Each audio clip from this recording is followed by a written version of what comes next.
The sun was just beginning to rise over Fort Bragg, North Carolina, casting long shadows across the tarmac.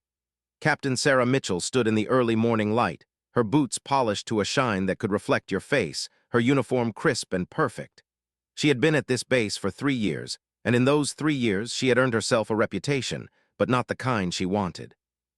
Sarah wasn't born to be a soldier. She came from a family of teachers and lawyers in a quiet suburb of Charlotte. Her father was a high school principal, her mother a court translator. When Sarah was 16, she watched a documentary about military helicopters, specifically the Apache.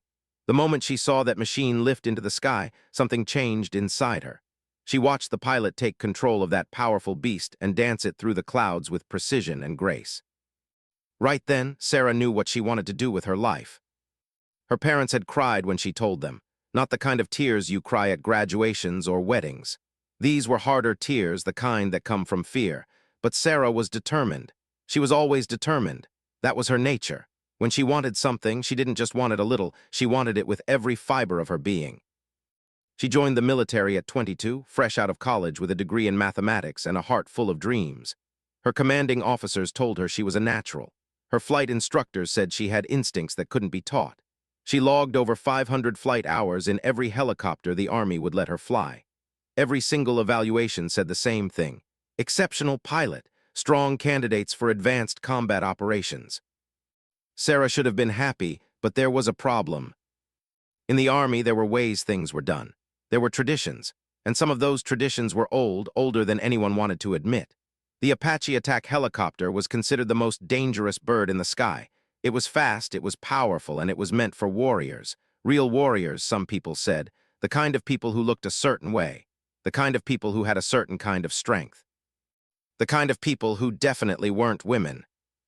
Nobody ever said this out loud, of course. That would have been against regulations. The Army had all kinds of regulations about treating people fairly and equally. But regulations and reality don't always live in the same house, and Sarah had learned that lesson hard. When she applied for her first Apache rotation 2 years ago, she was passed over. The official reason was that the slot had already been filled. She didn't believe it, but she didn't argue either.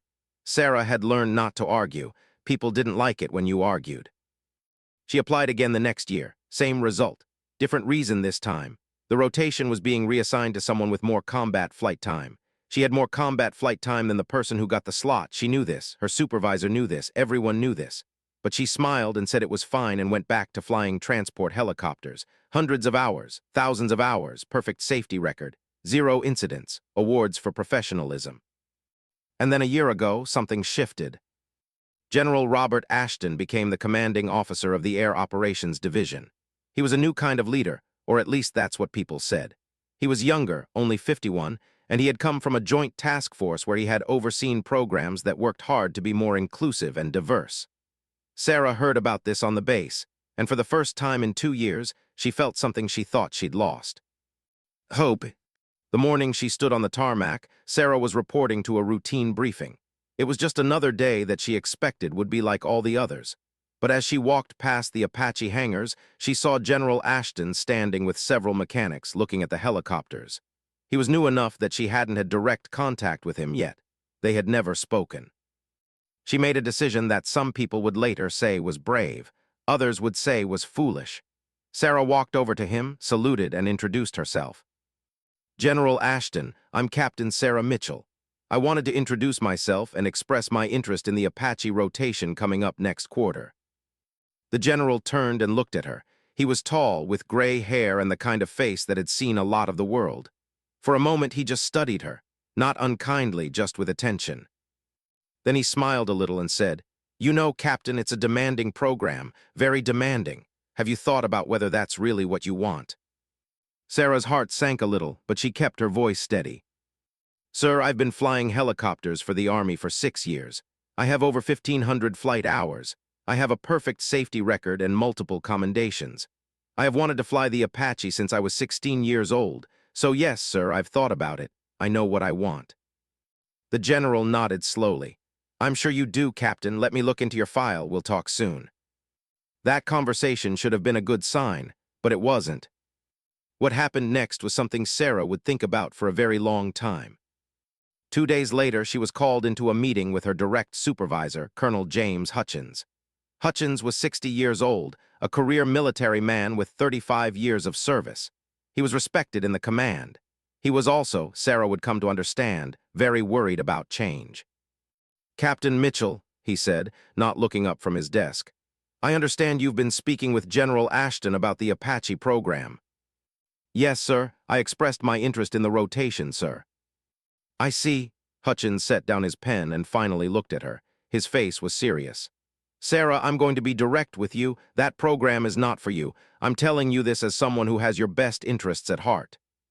Sarah felt something cold move through her chest. "Sir, I don't understand. I meet all the qualifications." "Of course you do," he said. "But you need to understand that flying that helicopter isn't just about qualifications. It's about being built for that kind of pressure, that kind of environment. Some people are just— I don't know how to say this tactfully. Some people aren't cut out for that level of intensity. And there's no shame in that, Sarah. There's a lot of important work for talented pilots in other areas." She stared at him. She couldn't believe what she was hearing. This was a man who had given her a commendation just 6 months ago. A man who had praised her work on multiple occasions. "With all due respect, sir, I believe I am cut out for it." Hutchins stood up from his desk. His voice got colder. "Captain, you're starting to sound ungrateful. I'm trying to help you. The Apache program is brutal. It's not because of you. It's the nature of the work. Women's bodies just aren't built the same way as men's bodies. It's science." Sarah felt heat rise into her face, but she kept her expression neutral. This was a trap she had learned to recognize. If she got angry, she was emotional. If she argued, she was difficult. If she cried, she was weak. The only winning move was to stay perfectly still, perfectly calm, and perfectly controlled. "Thank you for your concern, sir, but I would like to be given the opportunity to try." Hutchins sat back down. He seemed tired suddenly, as if having this conversation had exhausted him. "No, Sarah, I'm not going to support your application. That's my final word on this." Sarah saluted and turned to leave. As she reached the door, she heard him say something under his breath. She only caught part of it. "Going to ruin that program." She didn't stop. She didn't turn around. She just walked out and closed the door softly behind her. That night, Sarah sat in her small apartment off base and looked at the picture on her wall. It was a photograph she had taken herself, printed and framed. An Apache helicopter frozen in flight against a blue sky. It was powerful. It was beautiful. It was everything she wanted to be. She picked up her phone and called the only person who had always believed in her. "Mom," she said when her mother answered. "Yeah, it's me. Can you talk? I need to tell you what happened today." And as she told her mother everything, something was shifting inside Sarah Mitchell. The part of her that had learned to accept rejection, to smile through disappointment, to compromise her own dreams for the sake of keeping the peace, that part was starting to crack. Sarah didn't sleep much that night. She lay in her bed staring at the ceiling, her mind moving through possibilities like a chess player considering moves on a board. She had 3 options as she saw it. Option 1 was to accept what Colonel Hutchins had told her and move on. Plenty of pilots never flew the Apache. There were other helicopters, other careers. She could have a good life without this one dream. Option 2 was to go over Hutchins' head and appeal to General Ashton directly. But she already sensed the problem with this approach. She was new to the base, and Ashton was new to his position. If she immediately created conflict with a respected colonel, she might be seen as a troublemaker. A woman who couldn't take no for an answer. Exactly the kind of person that people used as evidence that women didn't belong in certain roles. Option 3 was to prove, without argument and without complaint, that she was more than qualified. Not just qualified, but exceptional. But how could she do that if they wouldn't give her the chance? She got up at 5 in the morning and went for a run. The base was quiet at that hour, with just a few early risers moving through the darkness. Sarah ran harder than she usually did, pushing her body past the point where it was comfortable. Running had always been how she cleared her head. By the time she showered and dressed for the day, she had formed a plan. It wasn't a perfect plan, but it was something. She spent the next 3 weeks doing exactly what she was supposed to do. She flew her assigned routes. She attended all her briefings. She did her paperwork. She didn't complain. She didn't mention the Apache program. She simply worked efficiently and carefully, doing every task with complete professionalism. What she also did was study. At night after her shifts, Sarah studied the Apache attack helicopter like she was preparing for a final exam that would determine the rest of her life. Because in a way, she was. She read technical manuals. She read combat reports. She watched training videos. She studied the flight characteristics of the machine until she could probably fly it in her sleep. There was a young captain named Michael Torres in her squadron. He was one of the few people who had always treated her like an equal. He had flown Apache for 2 years and was coming to the end of his rotation. One evening, Sarah approached him. "Mike, can I ask you something?" They were in the break room, standing by the coffee maker. Torres was a good man, tall, with dark hair and kind eyes. He had a wife and a baby girl at home. He had always been nothing but respectful to Sarah, which was rarer than it should have been. "Of course," he said. "What's up?" "How difficult is the transition from other helicopters to the Apache?" Torres looked at her for a moment. "You thinking about applying again?" "Maybe. I just want to understand what the real challenges are." He leaned against the counter and thought about it. "The truth, the basic flying isn't that different. The controls are similar, the principles are similar. Any decent pilot can learn to fly it. But the Apache is built for one thing: combat. It's built to be aggressive, and flying it in a real combat situation with people shooting at you and your job being to coordinate with ground forces and make split-second decisions about use of force." He trailed off. "That's the hard part. That's what takes time to master." "But you mastered it," Sarah said. "Yeah, but I had advantages. I had people who believed I could do it. I had instructors who wanted me to succeed. I had a path that was already laid out for me." He looked at her carefully. "Is Hutchins blocking you?" Sarah didn't answer directly. "I'm just trying to understand what I'd be up against." "Sarah," Torres said quietly, "don't let anyone tell you that you can't do this. I've flown with you. I've seen you handle the Black Hawk. You've got something that can't be taught. You've got instinct. And you've got heart. That matters more than anything in that cockpit." "Thank you," Sarah said, and she meant it with everything she had. Over the next 2 weeks, something began to happen, small things at first. Sarah volunteered for extra training sessions. She requested additional certifications.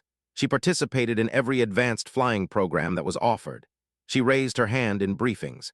She asked intelligent questions. She was, by every measurable standard, becoming even more qualified than she already was. And people started to notice. One of the people who noticed was General Ashton himself. He arrived at the hangar one afternoon where Sarah was conducting a pre-flight check on her assigned helicopter. He watched her work for several minutes before speaking. "Captain Mitchell." Sarah turned. "General Ashton, sir. I've been reviewing the training reports from the past month. Your name keeps coming up. Multiple instructors have noted that you're consistently in the top percentile of their programs. Is there something specific you're working toward?" Sarah made a decision in that moment. She had learned that sometimes the best strategy is honesty. "Yes, sir. I'm working toward being qualified and proven enough that no one can tell me I'm not ready for the Apache program. I want the opportunity to compete fairly for that rotation." Ashton studied her face. His expression was neutral, but something in his eyes seemed to shift. "I see, and Colonel Hutchins is supporting this plan." Sarah hesitated. Lying to a general was not a good idea. "No, sir. Colonel Hutchins advised me against applying." "On what grounds?" "He said the program wasn't suitable for me, sir." Ashton was quiet for a long moment. "Captain, I'm going to tell you something, and I want you to listen carefully. What you're experiencing is not unique to you. It's a problem we've been working on in this division. There are people in positions of authority who still believe that certain jobs are for certain kinds of people. And they use arguments about science or physical capability or tradition to justify that belief. But it's really just fear of change." Sarah's heart was beating faster. "Yes, sir, I understand that.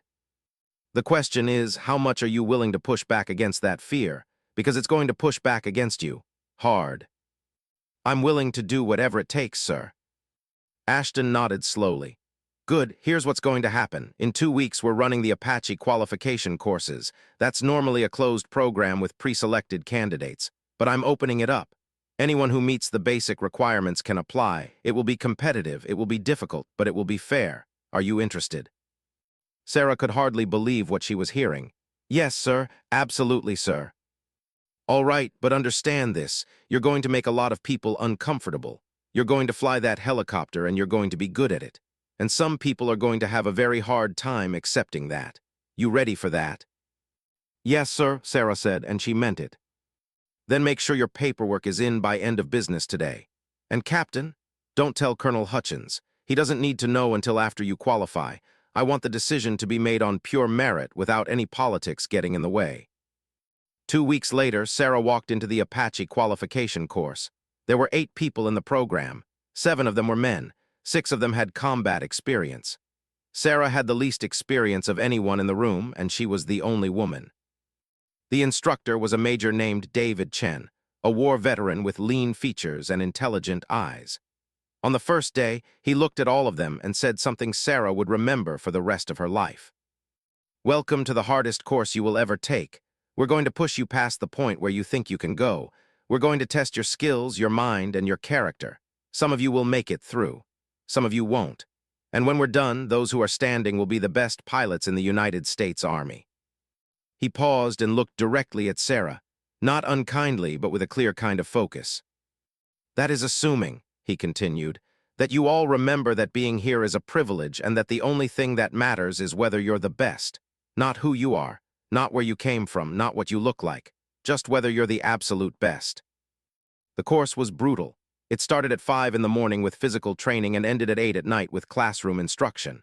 Sarah's legs burned. Her mind ached. Her hands developed blisters that turned to calluses. She flew until her eyes felt like they were made of sandpaper. She learned to take criticism without becoming defensive. She learned to ask questions without being seen as weak. She learned to admit mistakes and move forward. And every single day, she got better. The other pilots in the program started out seeing her as a curiosity, maybe even a distraction. By day 3, they saw her as a competitor. By day 7, they just saw her as another pilot in the course. By the end, there was something different, something harder to define. On the last day of the program, all 8 pilots had to fly a complex combat scenario. The scenario was designed to test everything: flying skill, technical knowledge, decision-making under pressure, and the ability to manage fear. Sarah was the 4th to fly. She climbed into the Apache cockpit and ran through the pre-flight checklist. The machine settled around her like she was meant to be there, like this was what she had been waiting for her whole life. And then she flew. She flew that helicopter like it was part of her body. She moved through the scenario with perfect precision, making the right calls at exactly the right moments. When the simulation presented her with a difficult decision about weapons usage, she made the choice that balanced tactical advantage with risk management. When the machine simulated taking fire, she responded with instinct that came from somewhere deeper than her conscious mind. When it was over, the helicopter was still flying, the mission was complete, and the scenario instructor was silent for a moment before he spoke. That, he said slowly, was excellent flying, Captain. 3 days later, Sarah stood in General Ashton's office. Major Chen was there too. Also present was Colonel Hutchins, though he didn't look happy about it. Captain Mitchell, General Ashton said, you have successfully completed the Apache qualification course. I'm pleased to inform you that you achieved the highest score in the program. Congratulations. Sarah felt something inside her that had been tightly wounded finally start to relax, but she kept her expression professional. Thank you, sir. Your performance was exceptional, Major Chen added. You demonstrated mastery of the aircraft and excellent judgment under pressure. You're a natural in that cockpit. Sarah nodded. She could see Hutchins' jaw tightening.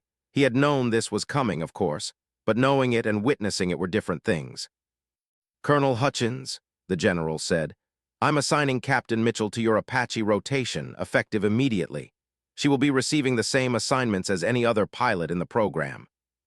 Yes, sir, Hutchins said. His voice was tight. Sarah saluted and turned to leave, but before she reached the door, she heard the general speak again. Captain Mitchell, one more thing. She turned back. Yes, sir. I want you to remember where you came from. I want you to remember the people who told you that you couldn't do this. Because someday there's going to be another person, maybe a woman, maybe someone else who doesn't fit the pattern of what people expect, who needs to know that it's possible, and you're going to be in a position to help them.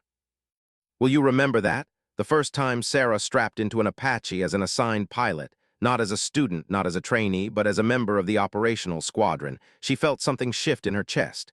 It was a feeling like coming home, except she'd never been here before. It was a feeling of rightness, of destiny, of finally being exactly where she was supposed to be. 3 weeks had passed since she completed the qualification course. 3 weeks of preparation, of studying operational procedures, of learning how to integrate with the ground forces and command structure that would be directing her missions.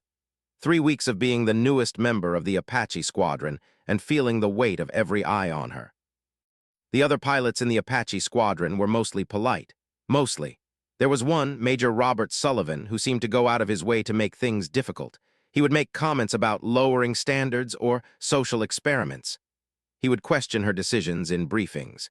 He would request different pilots for joint operations rather than work with her. Sarah handled it the way she handled everything. She did her job, she did it perfectly. She didn't complain, she didn't argue, she just worked.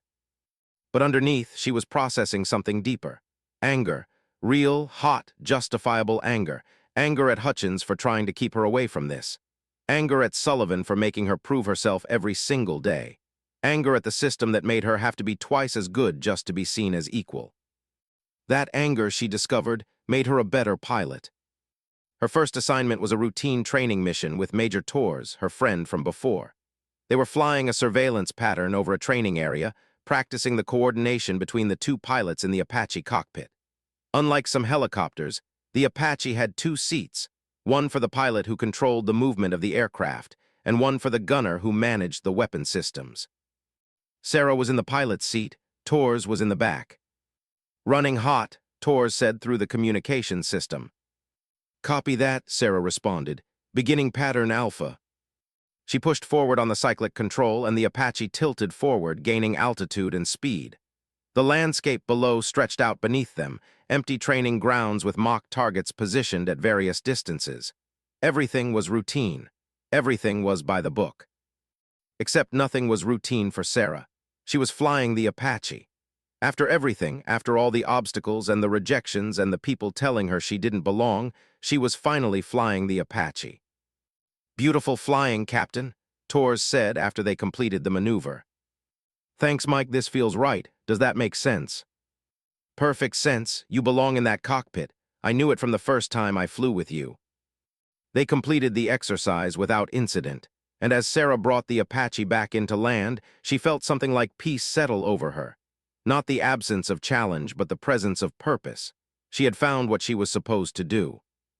The problems started a week later. Sarah was assigned to a joint operation with ground forces. It was a more complex mission, flying support for a training exercise where ground troops were practicing rescue operations. The commanding officer for the ground team was a major named Frank Kessler, a man in his mid-50s with 25 years of military experience. When Kessler found out that his air support would be coming from a female pilot, he requested that his assignment be changed. General Ashton denied the request. So Kessler did the only thing he could do. He decided to test her. The operation was scheduled for 8 in the morning. Sarah arrived early, as she always did. She ran through her pre-flight checks. She reviewed the mission parameters. She made sure every detail was perfect. When Major Torres arrived to be her gunner, she was ready. "Everything good?" Torres asked. "Everything's perfect," Sarah said. "Just another mission." "Just another mission where Kessler is probably going to try to prove a point," Torres said. Sarah looked at him. "What do you mean?" "I mean he's not happy that you're here, and some people like to make life difficult for pilots they don't respect. Then I guess I'd better make sure he has no reason not to respect me." The mission started normally. Sarah and Torres were patrolling the area above the training ground, watching as the ground team moved through their exercise. The radio crackled with communications from various squad leaders as they worked through their assigned tasks. Then something unexpected happened. One of the ground team members reported an actual injury. Not a simulated injury, a real one. A soldier had twisted his ankle badly during the exercise. He was on the ground, unable to move, in need of immediate assistance. It was a perfect moment for Sarah to be tested, because here's where things got complicated. Evacuating the injured soldier was going to require precision flying into a tight landing zone. It was going to require perfect coordination between the air and ground teams. It was going to require a pilot who didn't hesitate or make mistakes. And it was going to happen while Major Kessler was watching. "We have a casualty," Kessler's voice came over the radio. "Need immediate evac. I'm sending coordinates."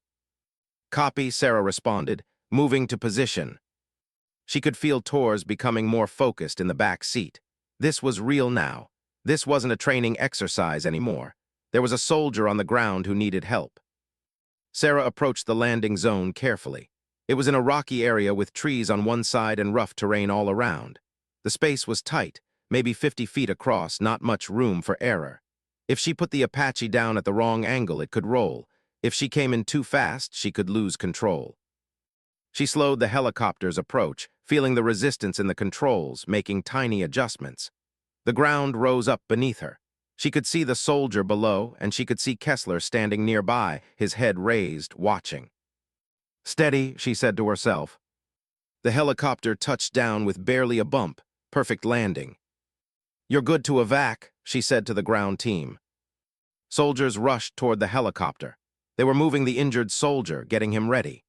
Sarah kept the helicopter perfectly still, maintaining the right position, keeping the rotors at the exact speed necessary to hold the aircraft steady, but ready to lift instantly if needed. The evac was complete in 2 minutes. The injured soldier was loaded. The ground team backed away. Sarah pulled up on the collective control, and the Apache rose smoothly into the air. Clear, Kessler's voice came over the radio. "Good flying, Captain." Those 4 words, "Good flying, Captain," meant more to Sarah than she could express. As she turned the helicopter toward the evacuation center where the injured soldier would be delivered, she felt Tors reach forward and tap her shoulder. "I told you," he said over the radio, "you belong there." The injured soldier recovered fully, and Major Kessler, whether he meant to or not, became one of Sarah's advocates. Once you've seen someone do something well under pressure, it's hard to maintain the belief that they shouldn't be doing it. But there was still one person who hadn't accepted her. One person who was finding it harder and harder to deny what everyone else could clearly see. 2 months into her Apache assignment, Sarah had flown 43 combat support missions. Her safety record was perfect. Her performance ratings were exceptional. Other pilots were starting to request her as their gunner. The ground forces she worked with had given her excellent reviews. And Colonel Hutchins was becoming increasingly unhappy. He couldn't say anything official. He couldn't file a complaint or challenge her performance because her performance was beyond reproach. But he could make small choices. He could assign her the more dangerous missions. He could give her less flight time than other pilots. He could make comments in briefings about how luck and inexperience sometimes masked underlying problems. Sarah noticed every single one of these things, but she also did something else. She documented everything. She kept detailed records of her flight times, her assignments, her performance metrics. She noted when other pilots received different treatment. She was quiet about it. She never mentioned it to anyone, but she kept a record. Then, in the 3rd month, something happened that would change everything. There was a mission briefing scheduled for 8 in the morning. It was for a major operation, a patrol of a volatile area that had seen increased insurgent activity. The patrol would require 3 Apache helicopters and careful coordination with ground forces. It was the kind of mission that made pilots nervous, the kind of mission that could go wrong. Hutchins was reviewing the pilot assignments. "We'll have Sullivan leading, with Tors as his gunner," Hutchins said, looking at the roster. "Harris and Mitchell will be in birds 2 and 3. "Actually, sir," Major Chen interrupted. He had been brought in to oversee the major operations. "I'd like to see Sarah leading the 2nd bird. She's logged more hours in this sector than Harris." Hutchins' face tightened. "Harris is more experienced overall." "Harris is a good pilot," Chen said calmly. "But Sarah has better situational awareness for this particular zone. If we're asking about effectiveness, I believe she's the right choice." There was a moment of silence. Everyone in the room was watching. They could see the tension between Hutchins and Chen. They could sense that something more was happening than just a discussion about pilot assignments. "Fine," Hutchins said, his voice tight. "Sarah leads the 2nd bird." The mission was scheduled for the next day. Sarah prepared with the same care she always did. She reviewed the weather. She studied the terrain. She checked the helicopter multiple times. She ran the scenario through her mind over and over, anticipating problems, preparing responses. That night, she called her mother. Hi, Mom. Yeah, it's me. I just wanted to say hi before my mission tomorrow. Sarah was sitting in her apartment, the phone warm against her ear. It's a bigger operation, more dangerous, but I'm ready. Of course you're ready, her mother said. You're always ready, that's who you are. I think things are starting to change here. I think people are seeing what I can do. I think Hutchins is finally understanding that he can't just deny my abilities anymore. That must feel good. It does, but it's also scary because it means he's probably desperate now. When people see something slipping away from them, they sometimes do desperate things. Her mother was quiet for a moment. Sarah, if you ever feel unsafe, you tell someone, you understand me. You don't push yourself into danger because you're trying to prove something. I know, Mom, I'm careful, I promise. The next morning, Sarah climbed into her Apache at sunrise. Torres was in the back seat. Sullivan was in the lead helicopter. Harris was in the third bird. They had a mission to complete and a job to do. The patrol began normally. They moved over the terrain, scanning the area, watching for any sign of insurgent activity. The radio chatter was light and professional. Everything seemed routine. Then, about 30 minutes into the mission, Sullivan's voice came over the radio. I'm seeing something, he said. 2 clicks to the northeast, possible hostile position. Sarah checked her displays. She was seeing it too. There was movement in that area, possibly civilians, possibly military. It was hard to tell at this distance. Copy, Sarah said, moving to investigate. She angled her helicopter toward the position. As they got closer, she could see what had caught Sullivan's attention. There was a group of people in a compound below, maybe 20 or 30 of them. Could be military. Could be civilians gathered for a market or a funeral or any number of things that happened in civilian populations. Ground team is requesting we identify them, Sullivan said. Sarah moved the Apache closer, carefully, watching for any signs of hostile action. As she descended, she could see the group more clearly. And her instinct, that same instinct that Torres had always said was Sarah's greatest asset, told her something was wrong. Wait, she said. Hold position, I'm seeing women and children. Sullivan's voice came back. So what? They could be shielding combatants. Negative, Sarah said. I'm seeing a pattern here. This is civilians preparing food. That's a water collection station, that's. Don't get emotional about this, Captain, Sullivan said. You're starting to see what you want to see instead of what's actually there. Sarah felt something cold move through her. She was being manipulated. Sullivan had already decided what was happening, and he was trying to pressure her into agreeing with him. And if she did, if she confirmed his assessment, then ground forces would receive clearance to proceed with an action that might kill innocent people. She thought about her training. She thought about her responsibility. She thought about what it meant to be a pilot in a situation like this. And she made a decision. I'm not confirming that assessment, Sarah said. This is a civilian compound. Repeat, we have a strong probability of civilian presence. Recommend immediate ground verification before any action. That's not your call to make, Sullivan said, his voice hard. You're right, Sarah replied. It's the decision-maker's call, but they need good information to make that decision, and I'm giving you good information. Those are civilians. There was silence for a moment. Then Torres spoke up from the back seat. I'm agreeing with the captain. I'm seeing the same thing. That's a civilian location. Sullivan didn't respond directly. Instead, he changed the subject. We're going to patrol the north sector, moving out of current position. And that was when everything went wrong. A surface-to-air missile launched from the ground. Not from the civilian compound, from a position about 2 miles away from a ridgeline where Sarah hadn't been looking. Because Sullivan had been so focused on the civilian compound that he'd missed the actual threat. The missile was aimed at Sullivan's helicopter. Brake, Sarah shouted. Brake left. Sullivan reacted, diving his helicopter left, but not fast enough. The missile caught the edge of his rotor assembly. It didn't destroy the aircraft, but it crippled it. Sullivan lost lift instantly. Going down, Sullivan's voice came through, tight with panic. Losing altitude, losing systems. Sarah was already moving. She pushed the Apache forward, dropping altitude, moving towards Sullivan's location. Torres was scanning the area, trying to locate the source of the missile, trying to provide defensive cover. I have fire coming from the ridgeline, Torres said. 200 meters north, 30 degrees east. Ground fire, not missiles. Sarah oriented the helicopter. She saw the ridgeline, she saw the muzzle flashes, she saw the threat. What she did next was textbook perfect and completely instinctive at the same time. She moved the Apache into position to provide suppressive fire. Tors engaged with the helicopter's weapon systems, laying down fire on the insurgent position. Sarah held the helicopter steady, fighting the controls, keeping the bird positioned to allow Tors the best firing solution. Below them, ground forces were moving to assist Sullivan's damaged helicopter. Sarah could see them moving into position, preparing to evac the downed crew. "Hold on, Sullivan," she said. "We've got you covered." And she did. For the next 15 minutes, Sarah and Tors provided protection for the downed helicopter and the ground forces working to get Sullivan and his crew to safety. Sarah flew like her life depended on it, which in some ways it did, and like the lives of her fellow pilots depended on it, which they absolutely did.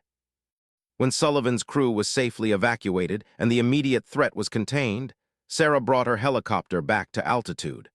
Her hands were shaking slightly, but her voice was steady as she contacted the command center.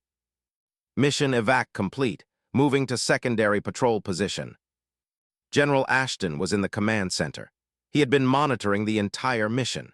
When Sarah's voice came over the radio, he paused whatever he was doing and listened carefully to every word. When the helicopters landed 2 hours later and the pilots descended from their aircraft, General Ashton was waiting on the tarmac. Sullivan limped over to Sarah first. He looked at her, and for a moment they just stood there. Then he extended his hand. "Thank you," he said simply. "You saved my life out there, and you saved it because you trusted your instinct instead of following my lead. I was wrong today. I'm sorry." Sarah shook his hand. "You would have done the same for me." "Maybe, but probably not as well." Then General Ashton approached. He looked at Sarah with an expression she couldn't quite read. "Captain Mitchell, I need to speak with you. In my office, now." Sarah's heart sank a little. Did she do something wrong? Had she overstepped? Her mind raced through the mission, trying to find the mistake. They walked to his office in silence. When they arrived, Ashton closed the door behind them. "Sit down," he said. Sarah sat. "I've been monitoring your progress since you entered the Apache program," Ashton said. "I've watched every mission, I've read every report, and I've seen you grow into a pilot who is capable of incredible things." He paused, and Sarah's anxiety grew. "But today," he continued, "I saw something more than capability. I saw integrity. You were being pressured by a senior pilot to confirm an assessment you didn't believe was accurate. You could have caved. Many people would have. Instead, you held firm. And because you held firm, we avoided a potential tragedy." Sarah started. "Let me finish," he said. "I also know that Colonel Hutchins has been making your life difficult. I've seen the pattern of assignments. I've noticed the way he questions your decisions, and I've been trying to figure out what to do about it." Sarah felt her pulse quicken. "Sir, I never intended to cause problems with—" "You didn't cause them, Captain. They were already there. And they're not your responsibility to fix. But I am an Admiral. Yes, I was promoted last month, and part of my responsibility is making sure our officers are treating their subordinates with respect and fairness. Hutchins isn't doing that." The Admiral stood and walked to the window. He looked out at the tarmac where the Apache helicopters sat, still glinting in the afternoon sun. "When you first came to me and asked about the Apache program, Hutchins tried to convince me to reject your application. He said you weren't cut out for it. He said it was a matter of science and capability and about the nature of the work. He also said, and I want you to know this, that taking you on would ruin the program." The Admiral turned back to face her. "Do you know what I think? I think he was afraid. Not afraid of you specifically, but afraid that if you succeeded, it would prove that his reasons for excluding women were just excuses. It would mean admitting that his rejection of your application was based on something other than merit. It would mean admitting that he was wrong." "I don't want this to become about him," Sarah said quietly. "I know you don't, and that's part of what makes you exceptional. But sometimes, Captain, we have to address the people who are trying to prevent good things from happening, and that's what Hutchins is doing. He's actively trying to prevent good things from happening, and I'm not going to let that stand anymore." The Admiral moved back to his desk. "Colonel Hutchins is being reassigned, effective immediately. He's being removed from his command here and transferred to a desk job at the Pentagon. This decision has already been made. It's not something that's debatable or flexible."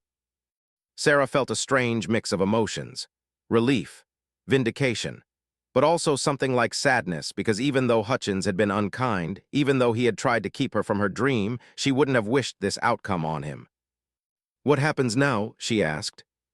"Now you continue to be an exemplary pilot, and I'm going to make sure that every pilot in this division, and every pilot in the Army, if I can help it, knows that Colonel Hutchins was wrong. I'm going to make sure they know that you belong here, that you've earned your place not through policy or diversity initiatives or any of that. You've earned your place through talent and grit and integrity." The Admiral smiled. "And tomorrow you're going to lead a formation of 3 Apache on a routine patrol. It's just going to be a patrol, nothing special. But I want you to understand something. You're going to be leading that mission because you're the best pilot for the job, not because of anything else, just because of what you can do in that cockpit." The photograph would become famous eventually, though Sarah never expected that when she saw it being taken. It was taken on a clear morning 6 months after Colonel Hutchins' reassignment. Sarah was standing in front of the Apache she had just completed a particularly difficult training mission in. It was a photo for an official squadron record, nothing fancy, nothing staged. Sarah in her flight suit, her helmet under one arm, standing in front of the helicopter with the morning light catching the metal of the aircraft. But Admiral Ashton, who had become her mentor and advocate, sent it to a journalist friend.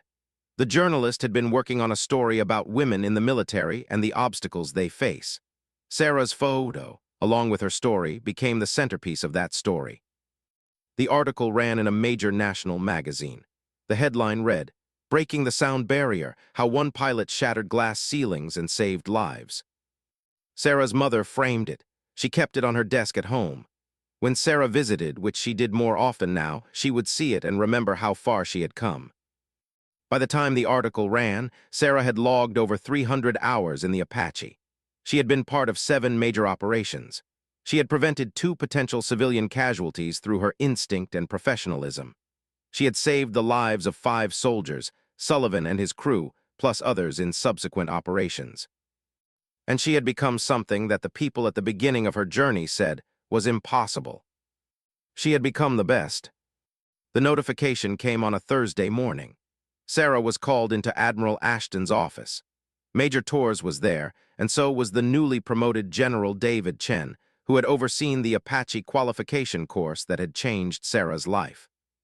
"Close the door," Admiral Ashton said when Sarah entered. Sarah did, her mind already running through possibilities. Was she being reassigned? Was something wrong? "Sit down, Captain," the Admiral said. Sarah sat, her hands folded carefully in her lap. "6 months ago," Admiral Ashton began, "I made a decision to remove Colonel James Hutchins from his command position. That decision has proven to be absolutely correct. Since his departure, our squadron's performance metrics have improved across the board. Pilot retention is up. Operational safety is up. And most importantly, we've built a culture where people are promoted and assigned based on merit, not on fear or prejudice." Sarah listened carefully. "And a lot of that change," the Admiral continued, "is because of you. Because you demonstrated that pilot excellence transcends gender. Because you showed us that merit is the only thing that matters. Because you refused to accept being told no, and because you proved that you belonged." General Chen leaned forward. "Captain Mitchell, your performance as an Apache pilot has been exceptional. Over 300 hours with a perfect safety record. Multiple commendations from ground forces. And most recently, your actions during the operation last month resulted in the prevention of significant civilian casualties." "I was just doing my job," Sarah said quietly. "No," the Admiral said. "You were being exceptional, there's a difference. And the military needs more people like you. Officers who value integrity, who trust their instincts, who put the mission and the people they serve above personal advancement or politics." Admiral Ashton looked at her carefully. "Captain Mitchell, we're going to make you a major. It's not technically your time. You'll be ahead of the usual timeline for promotion. But your service record doesn't follow usual patterns. You deserve recognition for what you've accomplished." Sarah felt tears prick at her eyes. She blinked them back, but she allowed herself a small smile. "Thank you, sir, I'm honored." "There's something else," General Chen said. "We're establishing a new program, a mentorship program for pilots who are underrepresented in combat roles. Women, minority officers, people from non-traditional military backgrounds. And we want you to lead it. Sarah looked up. "Lead it, sir, I don't have the experience." "You have exactly the right experience," the Admiral interrupted gently. "You know what it's like to be told you don't belong, you know how to overcome that, and you know how to be excellent in spite of the obstacles. Those are the things we need to teach the next generation."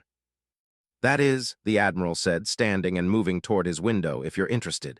You can go straight back to flying if you want. Full operational status. Keep pushing the envelope. That would be a valid choice. But I think you could do more good here. I think you could change the culture in a way that flying solo operations never will.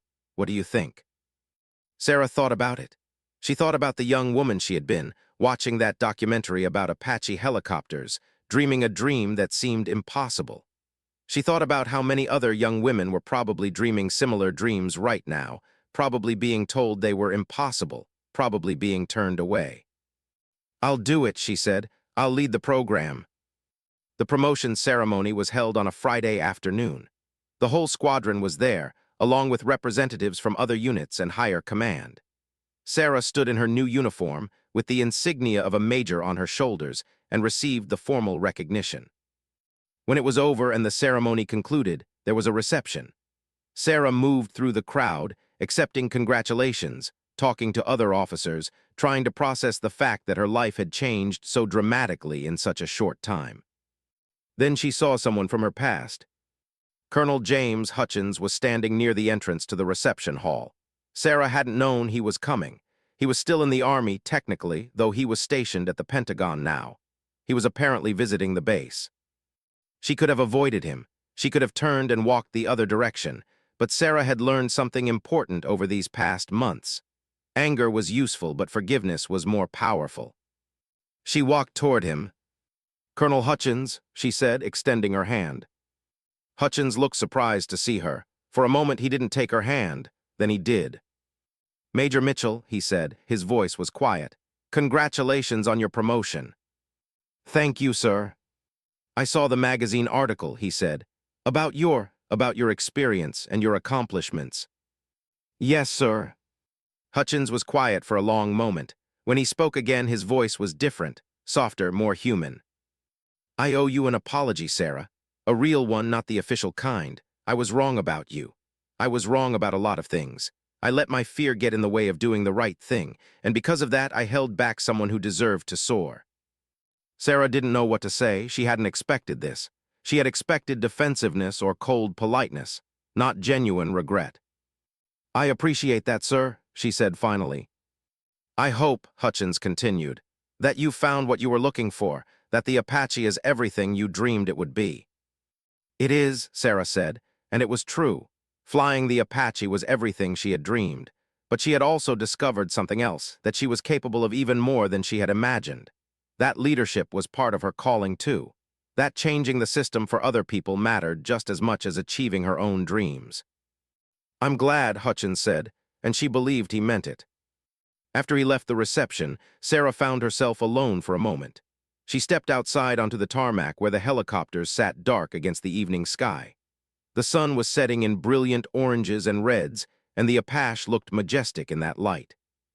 She walked toward them, running her hand along the metal of the helicopter she had flown so many times. It was sleek and strong and powerful, and she had been allowed to become its master. Her phone buzzed. A text from her mother. "Saw the news about your promotion. Your father is telling everyone at work. So proud of you, honey. Call me tonight." Sarah smiled. She would call her mother. She would tell her about the program she was going to lead. She would tell her about the young pilots she was going to mentor, the ones who were probably being told right now that they didn't belong, that they weren't built for this, that they should pursue something else. And Sarah would tell them the truth. She would tell them that she had been told the same thing, and she had been wrong to listen. She would tell them that excellence doesn't care about your gender or where you come from or what other people expect from you. Excellence is just excellence. It's what you do when you refuse to accept limits. She would tell them that every time someone said she couldn't, she became more determined to prove they were wrong. She would tell them that sometimes you have to fight for the things you love, that sometimes you have to stand alone against the current, that sometimes the people who are supposed to help you hold you back, but that if you're willing to push through that, if you're willing to do the work and maintain your integrity and trust your instincts, then you can achieve things that seem impossible. And maybe most importantly, she would tell them that once you achieve that dream, you have a responsibility to help others achieve theirs. A sound broke through her thoughts. The wind moving across the tarmac, making the metal of the Apache sing softly. It sounded almost like music, almost like a voice saying, "Welcome home." Sarah turned away from the helicopter and walked back inside, toward the reception, toward the future she had fought so hard to create. Behind her, the Apache sat silent and strong in the fatting light, waiting for the next mission. Waiting for the next person brave enough to show up, work harder than everyone else, and refuse to accept that they didn't belong. Somewhere in the base, in a small office in the training facility, a young woman was looking at applications for the mentorship program. Her name was Jennifer, and she was wondering if she was brave enough to apply. She was wondering if she really belonged. She was wondering if people would ever accept her as a real pilot.